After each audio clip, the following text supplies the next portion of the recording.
சந்தோஷம். நேசிப்பு ஒரு மனிதனை அழகாகும். நேசத்தோடு அணுகினால் அந்த நேசிப்பு தான் மனிதனின் அழகாகும் என்கிறார்கள்.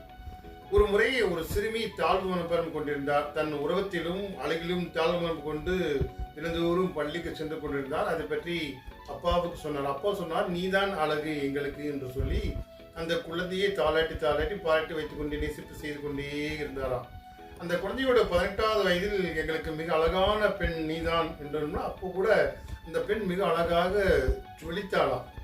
மாணவிகள் எல்லாம் கேட்டார்களாம், ஆரம்பத்தில் உங்களுடைய அந்த தாழ்வு மனப்பும் எண்ணங்களும் இப்போ கொஞ்சம் கூட இல்லையே என்று சொன்னாராம். அப்போ அந்த சிறுமி சொன்னார், எங்க அப்பாக்கள் என் அழகை ரசிக்கவில்லை, என் குடும்பமே என்னை நேசிப்பதால் தான் நான் அழகாக இருக்கிறேன் என்று சொன்னாராம். அந்த குடும்பமே அந்த சிறுமியை நேசித்ததால் அந்த மகிழ்ச்சியும் சந்தோமும் அவளை அழகாக மிளிர வைத்ததாம். நேசிப்பு இருந்தால், குடும்பத்தோடு நேசிப்போடு நம்மளை நேசித்தால் நம்மளும் அழகாகலாம். உருவம் மட்டும் அழகல்ல, நேசிப்பும் வாசிப்பும் யோசிப்பும் இதயத்திலிருந்து வர வேண்டும் என்பார்கள். சந்தோஷம். வாழ்க வளமுடன்.